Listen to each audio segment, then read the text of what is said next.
I am heading into the Battle of Thermopylae for socially awkward and socially anxious people. This is content warning.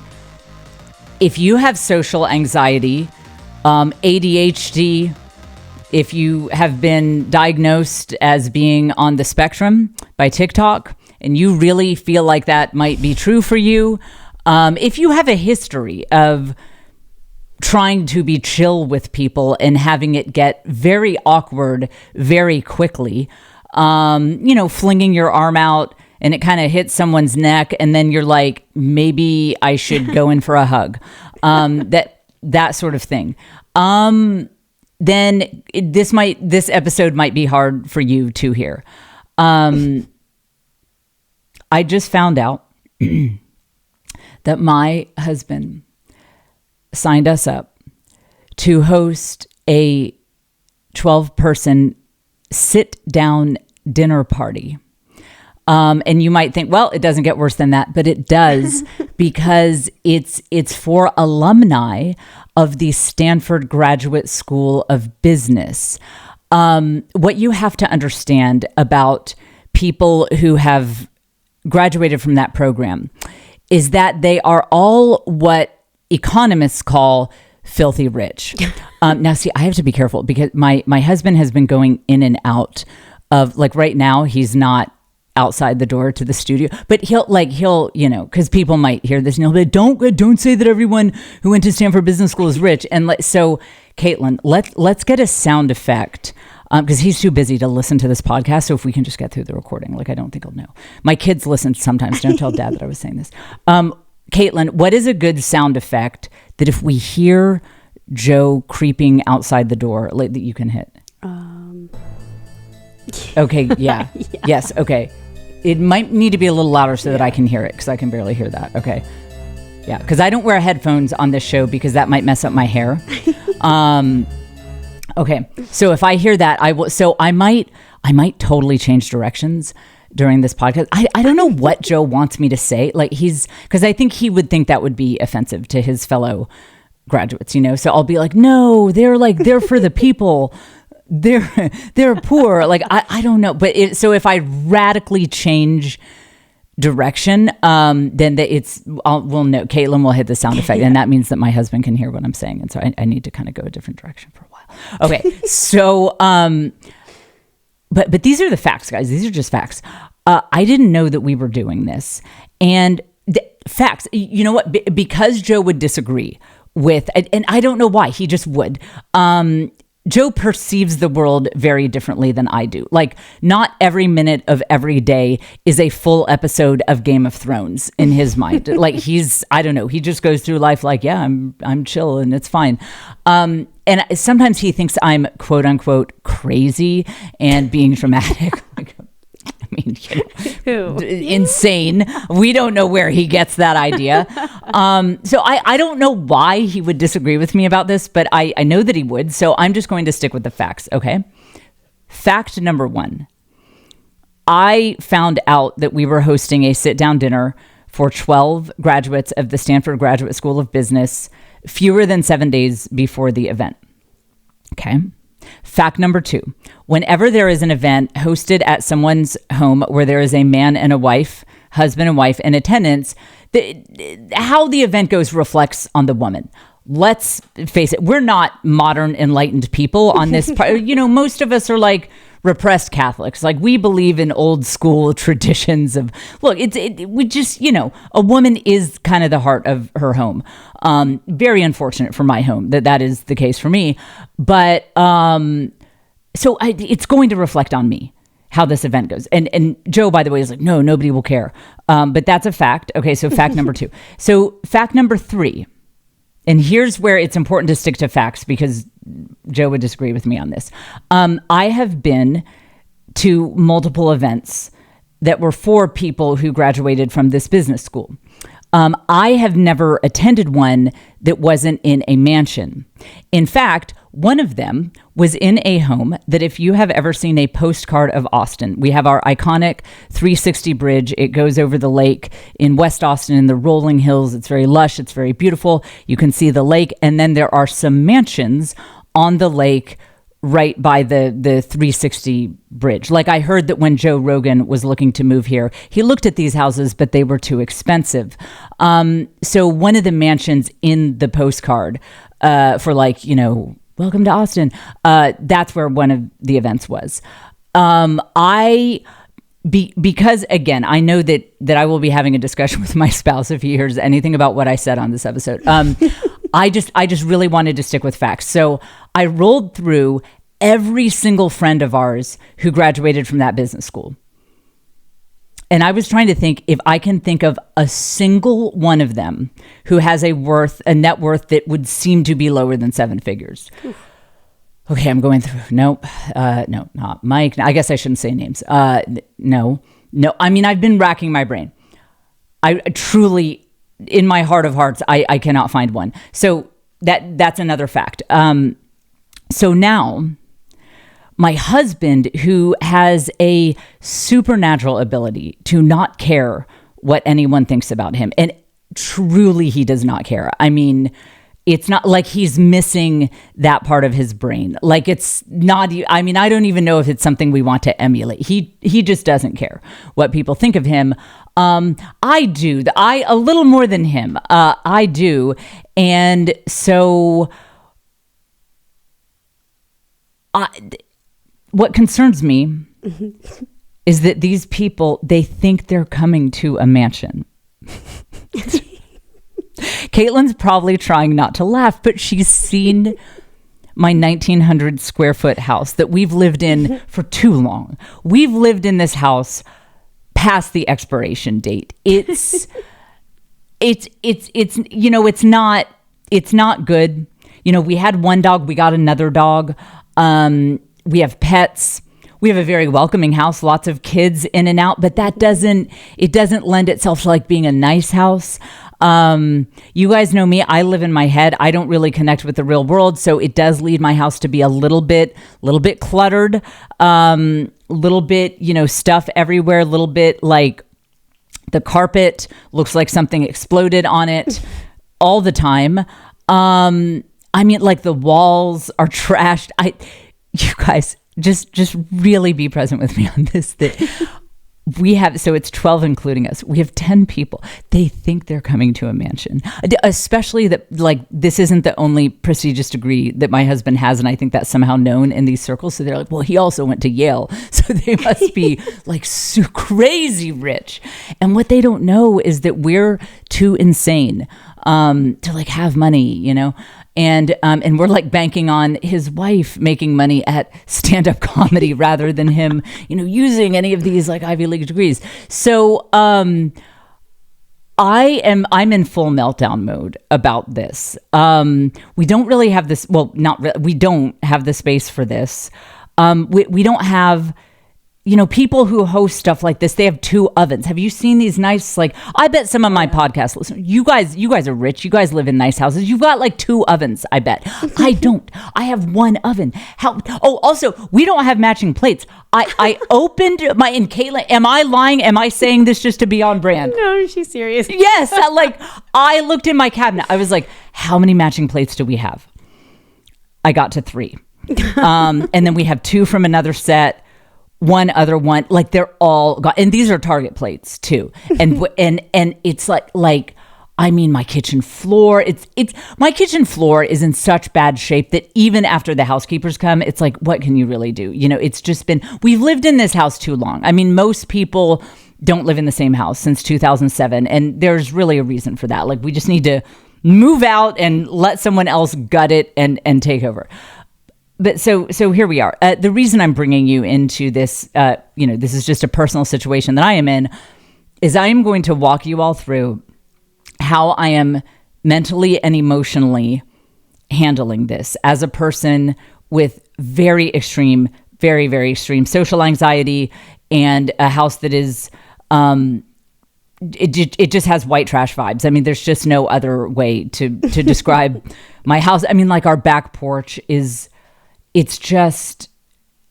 it's a mess. I mean, there's just all these like rusty cans of Off and Raid and bug carcasses. Oh, don't forget the Walmart inflatable hot tub. Caitlin, what percentage chance is my husband going to invite his... Oh, okay. So anyway, yeah, so that's what we got going on the podcast today. Just talking about some general stuff. Yep. So we'll talk about some intro topics too. As usual, we get to the main topic in the second half of the show. We have some hot fire intro topics to hit, and I will finish what I was saying a bit later. I won't forget what I was saying. Actually, here, I'll whisper it. It's okay. No, I've been reduced to whispering on my own podcast. Caitlin, can you hear me through your headphones? Oh, yeah, absolutely. What are the odds that my husband is going to, in all seriousness, dead serious, invite his Stanford Business School friends to get in the Walmart hot tub, the inflatable hot tub? What is the percentage chance that he's going to do that in all seriousness? 100%. 100%. He's going to be, hey guys, you want to get in the hot tub? Like, and it's inflatable, and it's from Walmart, and it's on our white trash deck. Like, okay. So anyway, so as usual, we get to the main topic in the second half of the show. I want to remind you that I just did another State of the Dumpster Fire address on Patreon, where I came in hot with receipts, because I want you guys to know when I'm finally arrested, which has been coming for a while, and you see me on the news and you see the nice officers, taking me into custody, and you have your friends texting me like, hey, aren't you a fan of that horrible woman? Did you hear what she did? After you have watched this State of the Dumpster Fire Patreon address, you will be like, well, there is another side to the story. You didn't see the screenshots that I shot. I was screen sharing. It took me a while to figure out how to do it, which is like awkward when you're on a live, like, hey guys, anyone know how to share a screen? I shared my screen. I shared screenshots, receipts. I shared some actual numbers. You want to know what I make from certain things? It's right on there. Big, exciting time. So, that is on the Patreon, patreon.com/thisisjen, patreon.com/thisisjen.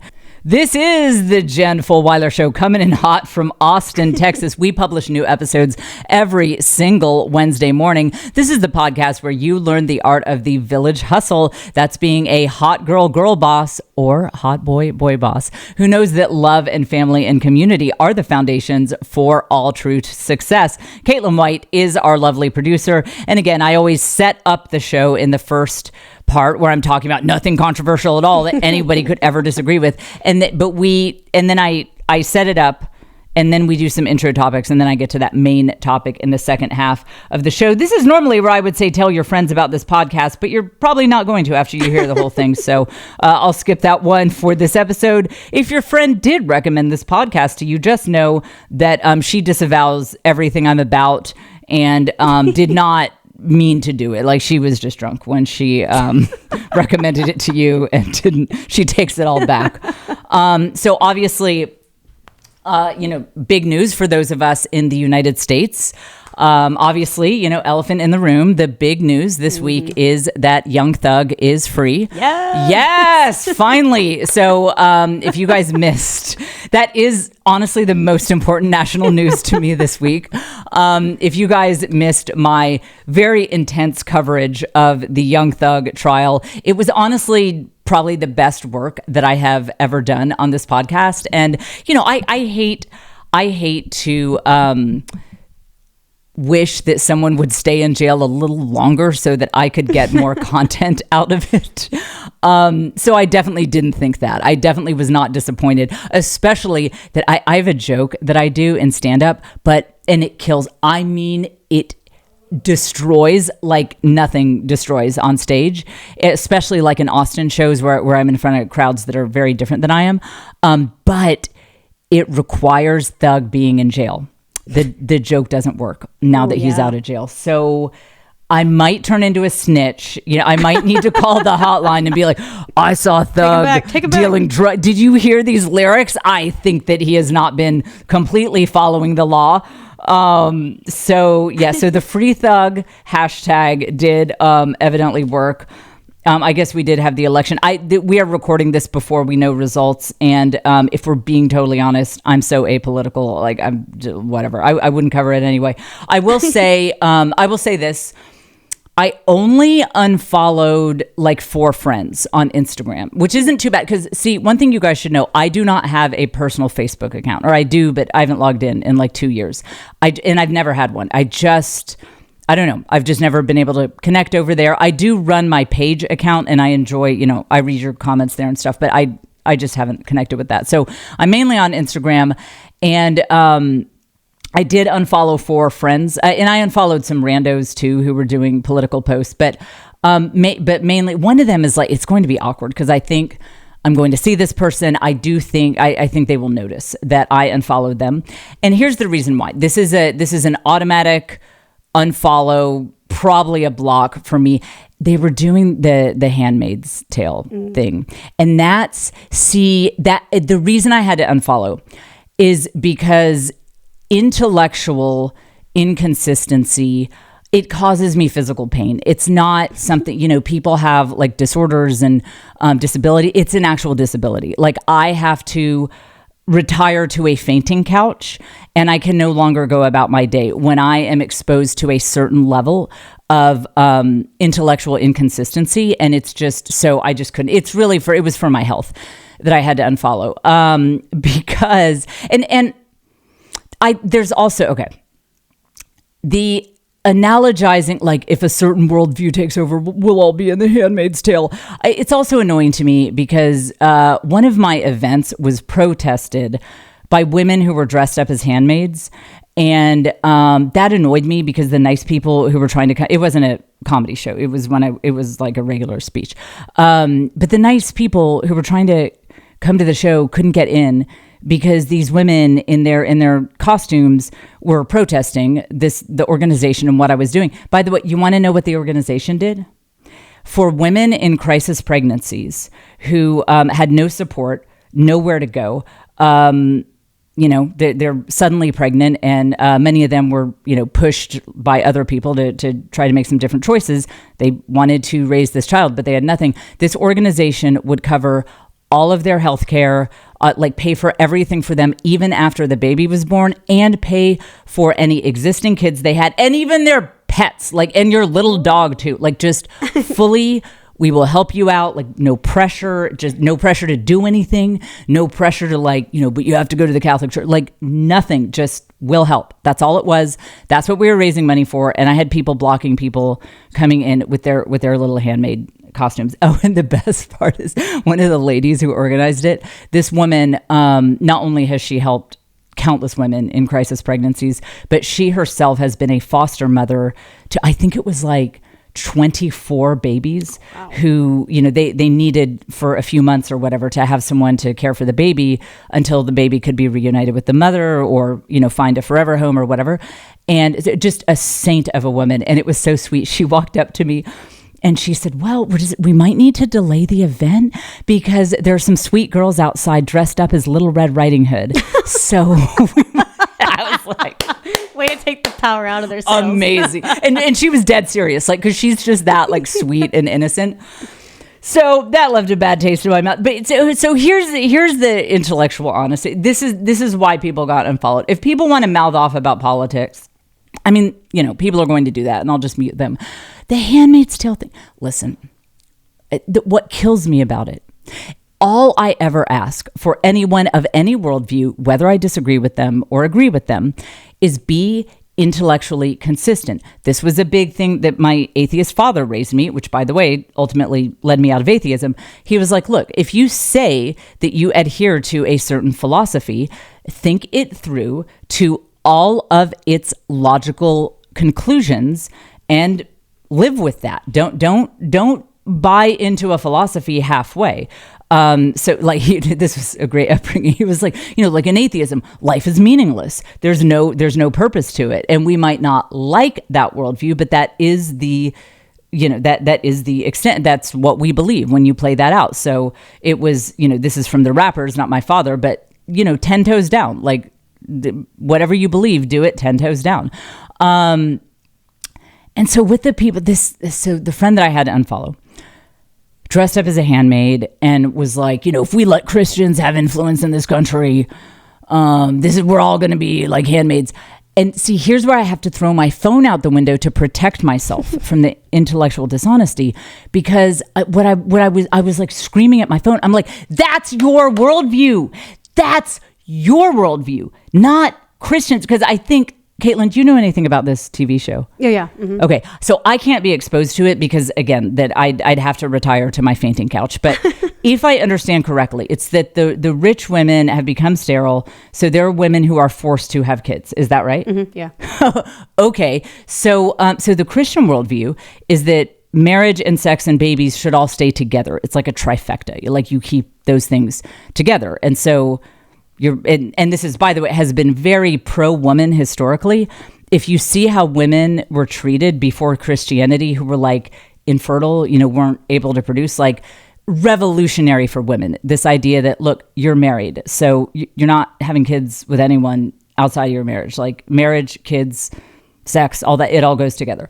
But the modern secular worldview is in favor of things like surrogacy. And there are horrible things going on in that industry with, like women in developing countries. If you're absolutely stuck in poverty, like literally starving to death, like you've lost multiple siblings to starvation, and you have an opportunity to make more money than anyone in your family has ever seen in their lives, like combined and multiplied by 10 by being a surrogate. Like, is that really a choice? Do you really have a choice? That's not our worldview. That's not the Christian worldview. That's your worldview. That is literal Handmaid's Tale stuff from the, these secular kind of atheistic ideals. And look, I understand that people have different opinions than me. It's really fine. I've got friends, I'm in the comedy industry. I've got friends who believe all sorts of stuff that I don't believe, and that's fine. But what kills me is when they accuse us of their horrible ideas. This is your horrible idea, taking a lower class group of women and basically forcing them to have babies that the rich women don't want to have. Are the Christians doing that? Are the Christians doing that? Or is it the rich secular celebrities?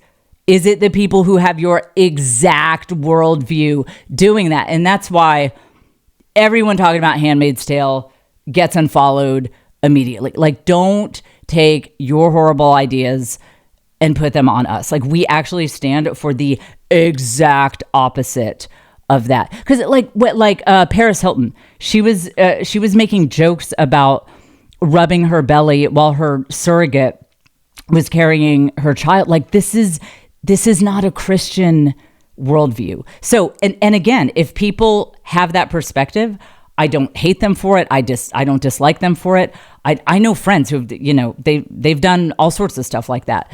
So I want to be clear. I'm not saying that I hate individuals for believing something different than me. In fact, I like it when people believe different things, because then we can debate it. It'll give us topics of conversation at a dinner party where I'm dying. It's great. I am more than happy to chat about this in person, not on social media, with people who want to have a discussion. So I want to make that very clear. But what kills me is the Instagram posts of like, if we let these Catholics vote, we got to take away their right to vote, because then we'll all be in the Handmaid's Tale. You're literally already in the Handmaid's Tale because of your worldview, not ours. So big unfollowing spree. Let's see if we can get some more Handmaid's Tale people protesting more things that I do. What's related right before we went on the air is this is actually really interesting. I've been binging Nicole Sachs' podcast. She has a podcast called The Cure for Chronic Pain. You guys know that I have a background with chronic pain that I got out of, and sometimes I need a refresher. So I've been listening to Nicole Sachs' podcast. It's so good. And Nicole, Sachs. And right before we went on the air, when I was walking around doing my in my head muttering podcast that I tend to do, I walk around my house talking to you guys like, oh, and then she said Catholics are the Handmaid's Tale. And like while I'm doing dishes, I'm like talking to the scrubber brush. You know how you have those scrubber brushes with the little face on it? Yeah. I'm like, she told me I'm the Handmaid's Tale. You're the Handmaid's Tale. Like, so this is my life. So anyway, so that I wouldn't keep like angrily venting at the dishes, I turned on Nicole Sachs' podcast, and she talked about a really interesting exercise that she did in a college class that is related, and I thought was worth bringing up because it's interesting. Play the Nicole Sachs clip. Search of True Self. That was literally the name of the course.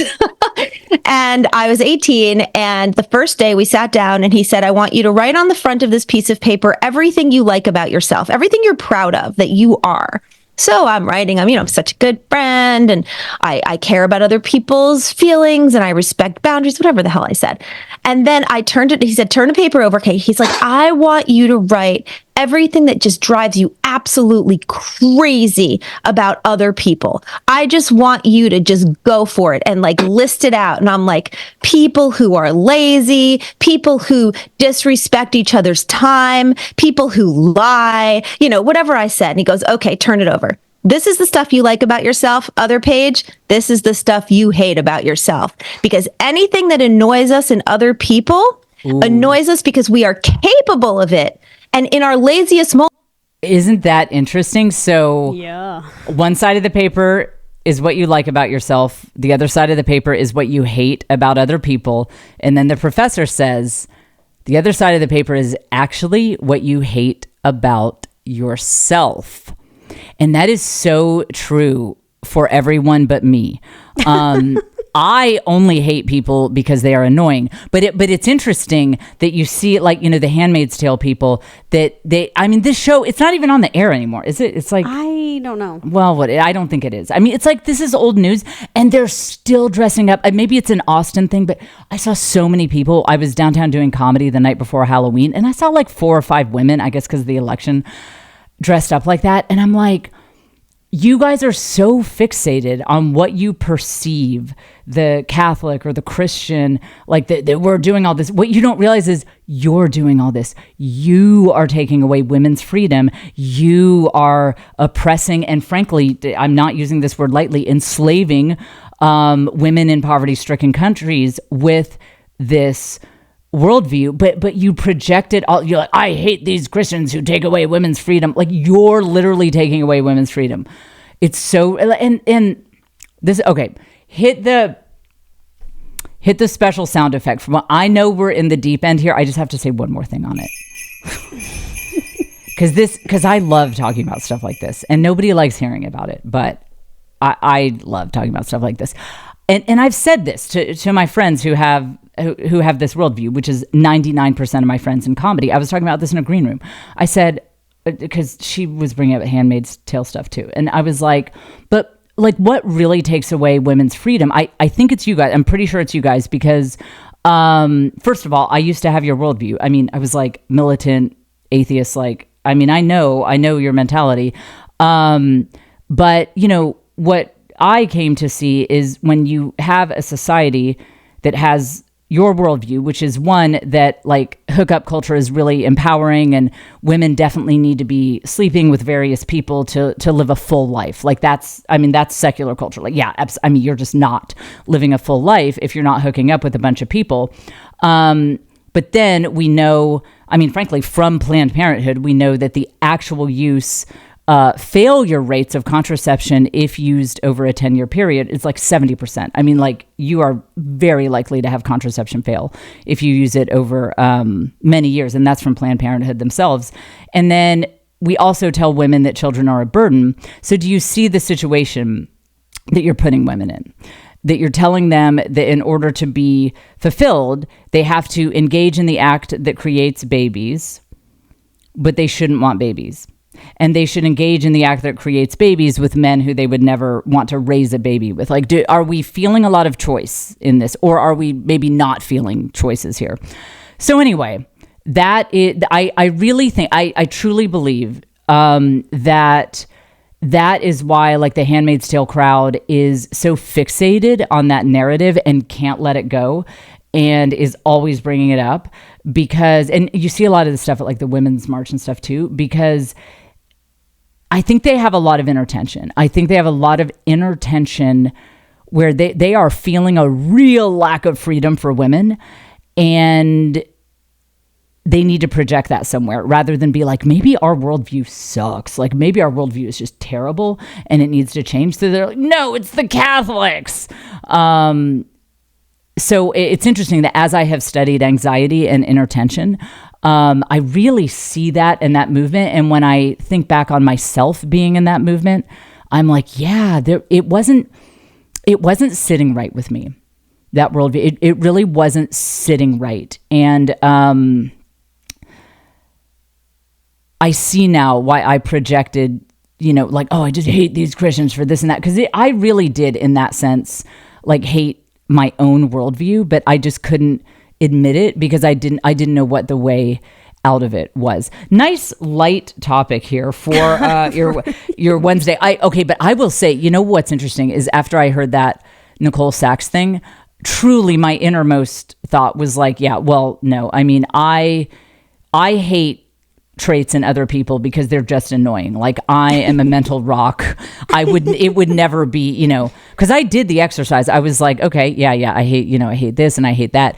And she's like, that's what you hate about yourself. I'm like, no, it's really not. I've got my life on lock, unlike these other people. But then, what occurred to me is I was thinking of like some of the stuff I've ranted about on this podcast, and like the trad men, people who are they posit like that. They say it's a trad point of view, but it's really not. It's like fanfic about what traditional Christianity, like what they imagined it looked like not what it actually looks like. But what's interesting is the salient thing of weirdo podcast bro trad culture is their legalism, is they stay up in their heads with complex legalistic ideas that shield them from feeling their feelings. Oof. I don't know anyone else who does that. Definitely not me. No, because that's what podcast bro weirdo trad guy culture is. It's like, rather than really sit with whatever it was their mothers did for them or did to them or didn't do for them, like whatever their wounds with women are, to really sit with that and frankly, like, go deep, like just sob and like let out that anger, like, how could the women in my life, how could they do this, or why weren't they there for me? Rather than sit with that because they don't want to feel those emotions, they shield themselves with rules and with legalism and with circular thinking and with just really like over intellectualizing things. And that's how they avoid feeling their feelings. And boy, is that something that I mean, that's really me. And I don't do it with weirdo trad worldviews, but I do it with other things. And it's honestly one of my biggest struggles. And that really kind of took my breath away. I was like, well, that's not why I hate them so much. Like, no, I hate them so much because they're annoying. No. But then I was like, you know what? Maybe other people don't sit around and like think about how much they hate people like this at random intervals. So yeah, that was really, that's why they live rent free in my head.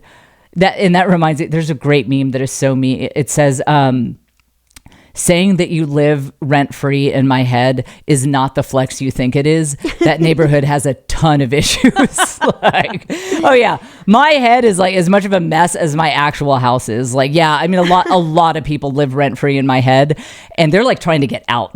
They're like, this place sucks. Like, this is like a condemned building. Get me out of here. It's like a haunted house in a condemned building. They're like, I do not want any part of this. So that was really, and that just hit me. I mean, this was like 15 minutes before we started this recording is when I was like, is Oh, do I hate them because I am them? No. So now my evening after this podcast is just going to be like staring at a wall and being like, well, who else do I hate? And what else? What is this? It's all me.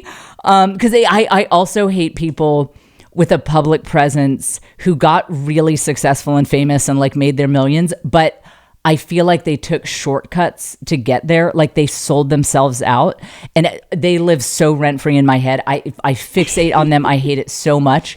And I'm like, oh, because I would do it if I thought I could get away with it. So when I was thinking the same thing. Oh yeah. I go say some crazy stuff. I'm like, oh, Jen's a millionaire, but like we don't respect what she said. And like, yeah, you can not respect that all the way to the bank. Yeah.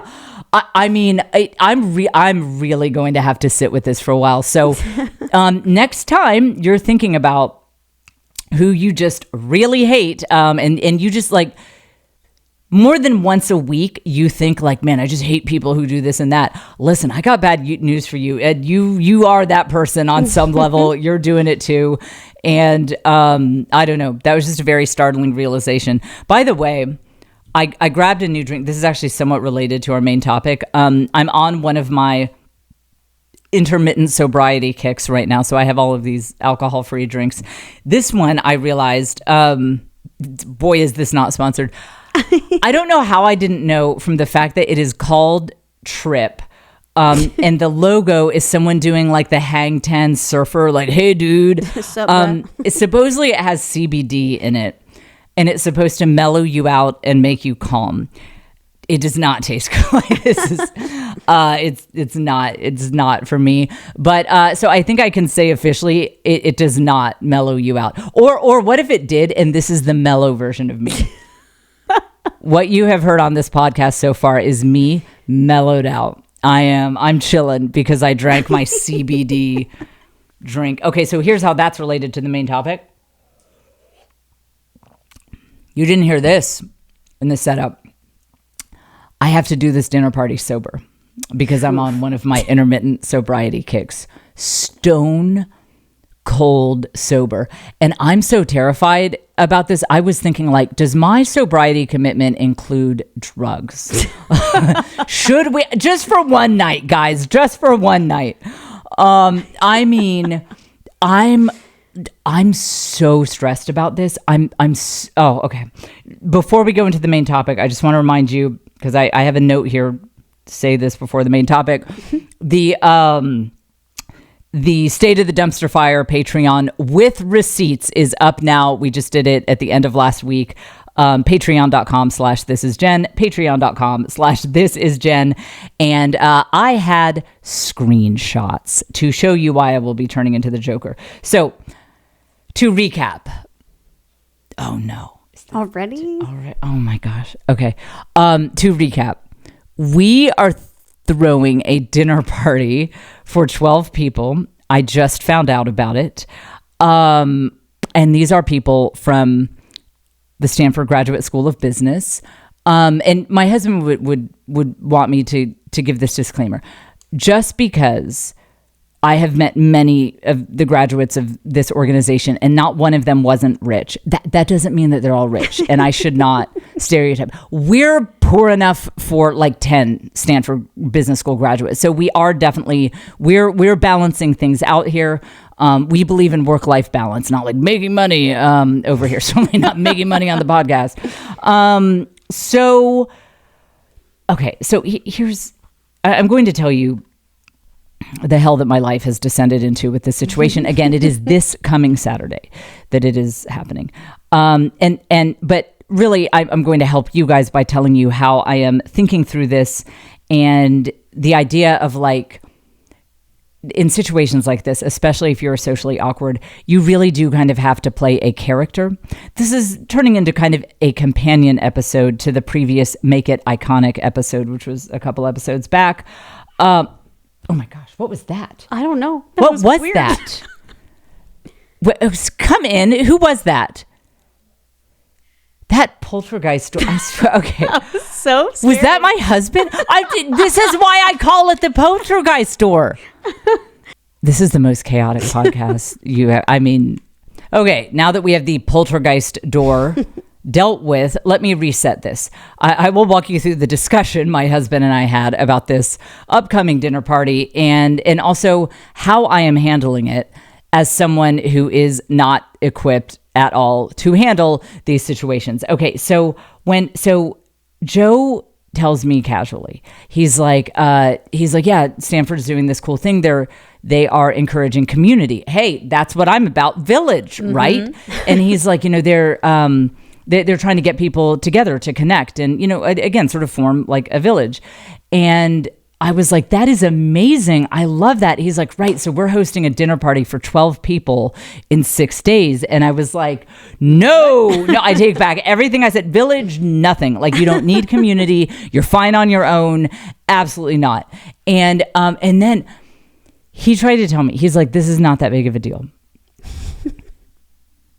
Dear listener, I ask you, have you ever had a sit down dinner party for 12 people? Am I being crazy to say that's kind of a big deal, especially when you have a small house? That it's kind of a big deal when you don't have any matching plates, matching glasses. We don't have them. And again, Caitlin, is this a bit or is it true? Very true. The only cups that we have a lot of are like the little kids cups from IKEA. Yeah. We don't have enough wine glasses. We have nothing. We have nothing that we need. We don't have 12 plates, period, let alone matching plates. And we, like, in terms of real glasses that are glass, I mean, I think we have like 4, and then the rest are just plastic and mugs. And then we have like 4 wine glasses. And Joe was like, that's not a big deal. I was like, how is that not a big deal? He's like, I'll order pizza and just call it a day, and we'll just order pizza and have paper plates. Because again, he has that gene of like, he doesn't care at all what people think. Now, on this podcast, I have said to you guys many times to welcome people into your home and to not worry about being judged, and to simply have the attitude that if someone wants to judge the state that your home is in, then they're just not a fit. Do your best to make it a welcoming environment for your guests, but if you have done your best to make it fairly tidy, unlike me, who, like, when my kids were little, one time I forgot to empty the potty chair, and so some people walked in, and that, I could have done a better job. But if you've just kind of done your best, got it to a state that's like, it's a little imperfect, but like whatever, it's fine. And if people want to judge you for that, then they're just not the right fit for your home, and don't worry about it. And I stand by that. The reason this situation is different is because we've got a lot of misset expectations here. For one, I promise you that is Joe here? I think he's here. Okay. He's here. Oh, okay. I promise you that these are great, welcoming people who would never judge anyone. And okay, I think you moved on. I promise you they're expecting a mansion. 100%. 100%. They see our address and they're like, I wonder what, Millionaire's Row kind of house this is. Like, 100% they think that. And then, so that's one misset expectation. That is, I can't control. But when you invite people for a sit-down dinner party, you are setting a certain expectation. And so I feel a little more susceptible to judgment in that, because we have promised a certain vibe. When you hear the word dinner party, when you know that it is for Stanford GSB grads, like there are certain expectations that are fair on the part of your attendees. It is different than if you just meet someone at the local park and you say, why don't you guys swing by for dinner? We'll do some hot dogs, whatever. Like, in that case, if that person comes over and judges you, whatever, because you never set their expectations high. I think that that we have some severely misset expectations. And my associate, who may be within earshot, is this is the only time you will ever have me not yelling on my podcast. My associate was like, Yeah, he's here. Okay. My associate was like, it doesn't matter. Nobody has expectations. Nobody expects anything from us. Okay. This is the same person that we were invited to a party for Dia de los Muertos, November 1st. And so we went to this party at his friend's house, Dia de los Muertos theme. And they said on the invitation, feel free to dress up. And so my husband brought his banana costume. We have a picture of it, jfonyoutube.com. Okay, so that is Joe in his banana costume. And it's, you know what, this is so us. One, that he would wear this banana costume like everywhere. But two, you see that the folded, like from where it was folded in the package, there's a fold line because like we never ironed it. So it's all, you can still see where it was folded in the package. It also has stains on it that we never got out. And, but he loves it and he'll wear it everywhere. So we're going to the Dia de los Muertos party and he says, well, no, they mean like fun costumes. And I said, no, I think they mean something, Dia de los Muertos themed. And he's like, no, I'm bringing my banana outfit. Well, guess what? Guess who was right? No, it wasn't a banana outfit kind of event. But now this individual wants to lecture me about, he knows everything about what the vibe should be for a 12-person sit-down dinner party. Boy, this is different, me using a low tone of voice here. So here is how I am going to survive this situation sober, without drinking. One of the things, if you are socially awkward and if you dread certain types of social interactions, I think I can raise my voice because this isn't about the party specifically. Okay, now we're back to normal. One of the things about that can really help with being socially awkward is to pretend that you are a character. Find some kind of traits within yourself that do work in social situations and then try to play up those traits as you head into the social situation. So for example, I can pull together hair, makeup, and an outfit that makes me look like I know what I'm doing in life. Best costume I ever put together. So it's a real charade. But so I can do that. So I'm like, okay, you know what? Let me think about what I'm going to wear because that I can probably kind of do that right. And there will definitely be one weird thing because I don't really understand fashion. I will definitely do something wrong, wear the wrong accessories or whatever, but we can get pretty close.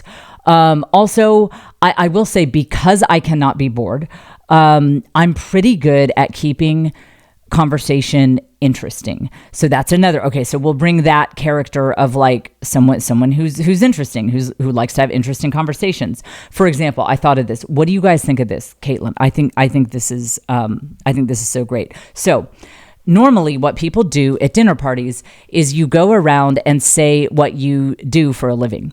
I never liked that because when I was a stay-at-home mom, and I still had imposter syndrome about being a writer. So it was just, I always felt like those of us who were staying home with kids, it didn't answer what they were trying to answer. Because what they were trying to answer is, well, what are you good at? What is your blue flame? What do you like to put out there? And if you just say mom, well, there are some very different personalities within the worlds of mom. Like Martha Stewart's a mom, Kim Kardashian is a mom. Like, it doesn't tell you anything about a woman if she's like, I'm a mom, So that's why I don't like to ask people what they do, because also if you just got some day job, you're just saving up money as a barista, but you really want to work on Broadway. Well, saying like, I'm a barista, that doesn't tell you anything about your personality. So, here's the question that I'm going to have everyone go around and answer. Instead of what do you do, I'm going to have everyone go around at the beginning of the party. And yes, we are going to do paper plates. Yes, we are, because I need to not die. So they'll have their food on but I'll get nice paper plates. They'll have their food, and everyone is going to say say their name, where they are from originally, because this is in Austin. I promise you that not one person at that table other than me is originally from this area. So it'll be interesting to hear where people are from. And then here's the part. This is maybe Jen does know a thing or two about dinner parties. I am going to ask them, tell us about something that you overcame in the past couple of years that you are proud of. So this could be something at work that you did. It could be a health crisis you overcame. It could be a personal thing.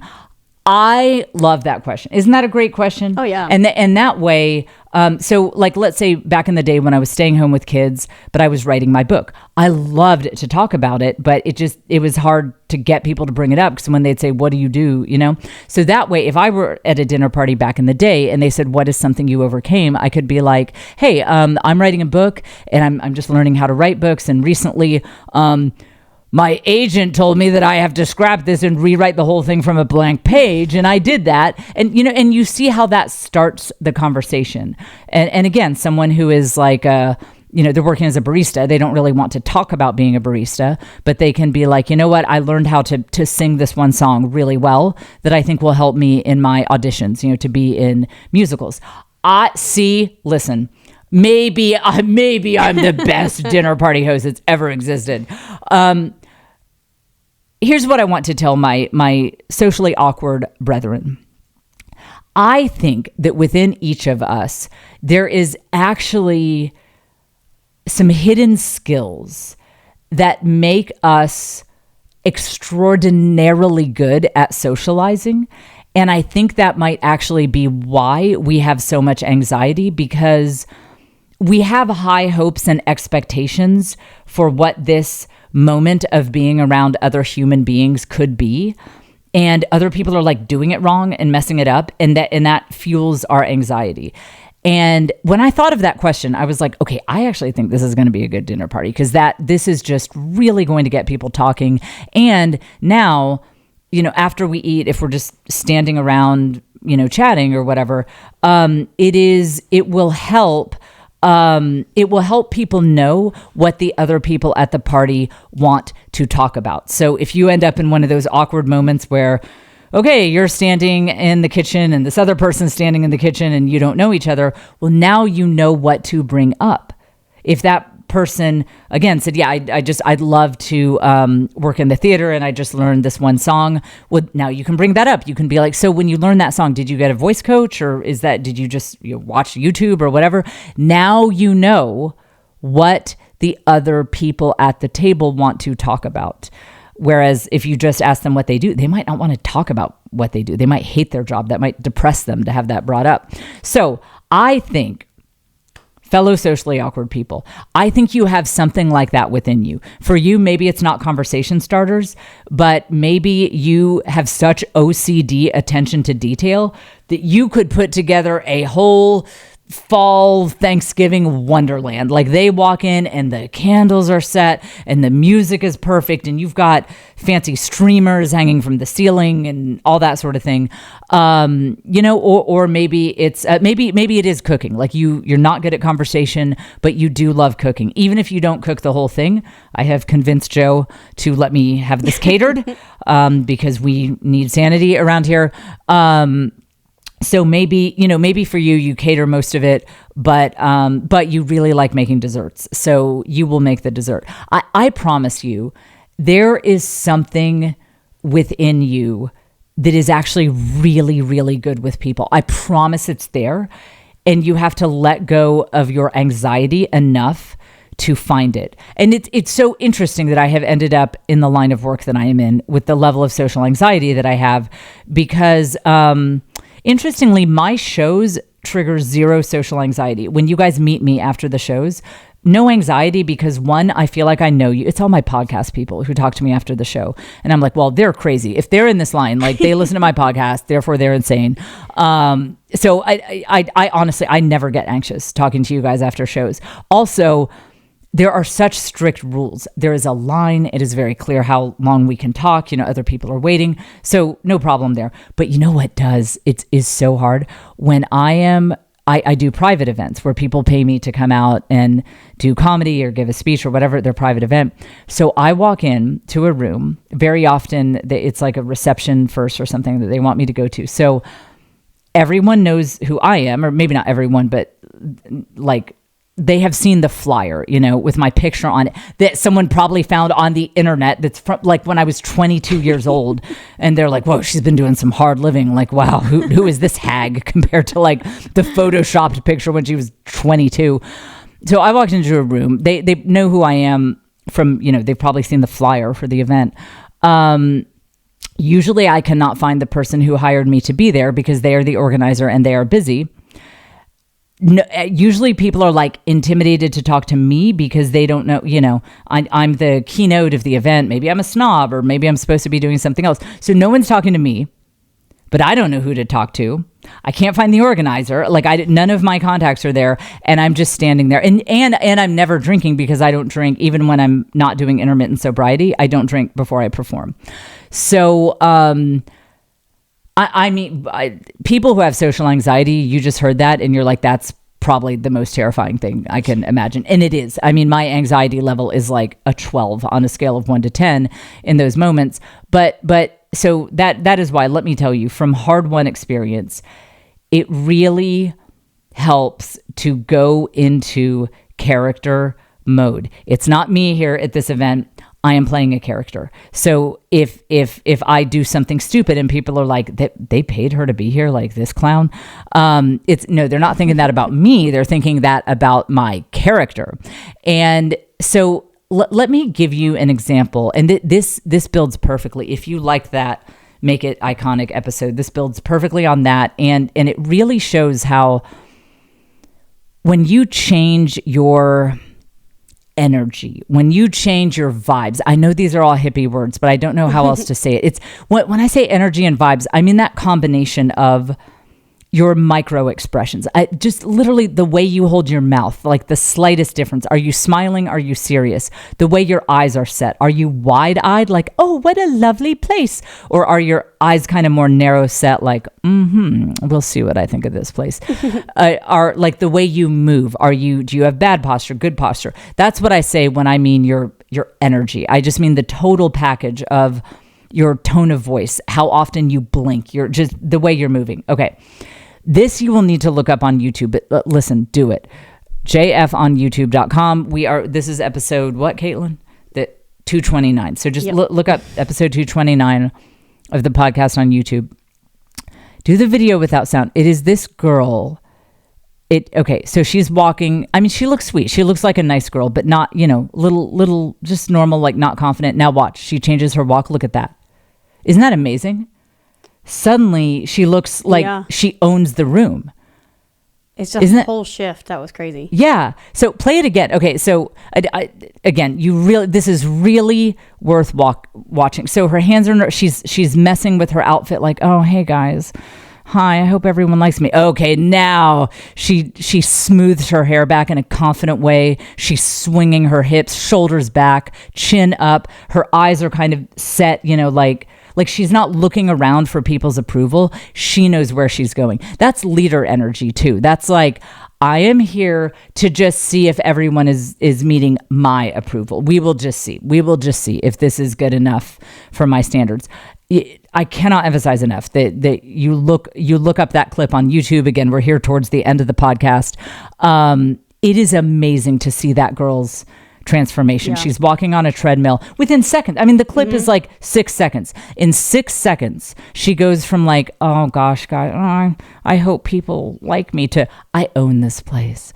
I own this place. Like and your reaction to her is like, oh, that's a sweet little gal. I hope she's okay, to like, let me get out of her way. Who is that? Is that the CEO? Who is that? She steps into a character. And when you are in that character mode, it does give you that kind of shell of you don't feel as judged personally. You don't feel like people are really judging you. They're judging this television character who you are playing. And I recommend, I particularly recommend that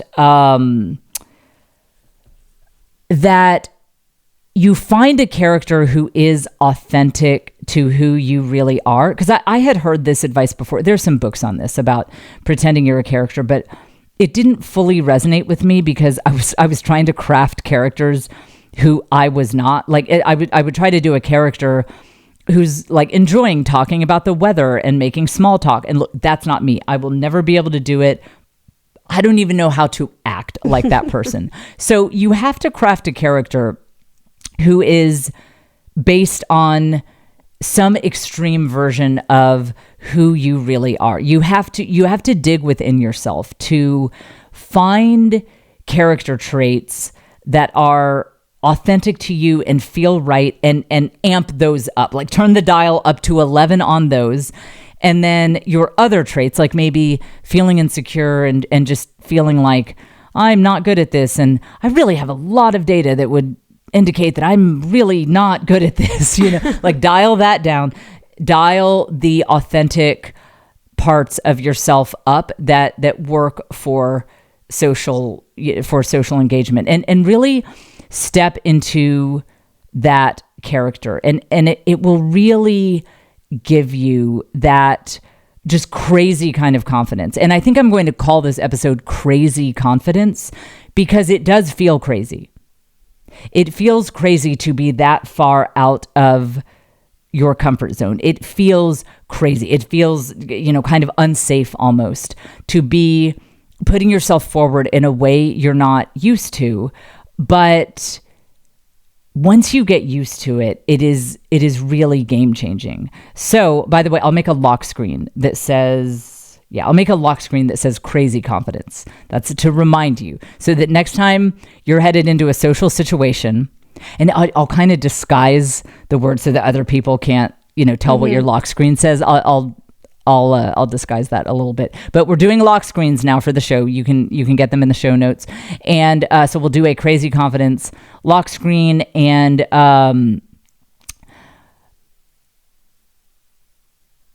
when you step into a character that is authentic to you, but just kind of a dialed up version of authentic personality traits that you actually have, you will find that it really does give you that crazy confidence. And Caitlin, before you hit the exit music, because you can tell I'm wrapping up. We do the after party on Patreon. In addition to the State of the Dumpster Fire stuff that you get, my live chats, we do the after party. After each episode, I keep talking. You know what I'm going to do? I think this episode is long enough, so I will wrap this up. But on the after party, I had AI write a vision for me of my dinner party being successful and me being socially skilled at it. And so for the after party, because it's hard to imagine, so I had AI imagine it for me. So on the episode, this is at the lowest level of Patreon. You can join and you can get these after parties. I will play, or I will read the AI description of Jen being a successful dinner party host. So join the Patreon, patreon.com/thisisjen. And when you join at any level, you also get the State of the Dumpster Fire archives, those addresses that I do live. I put the replays up there as well. That is it for this fine episode. I think I was managed to not be overheard with too much of it. I am in Phoenix this next week, and then after that, St. Louis, Indianapolis, Chicago. Very excited about all of these shows. Bunch of shows coming up after that. Check the show notes, and I will be back with you next week here on the Jen Fulwiler Show.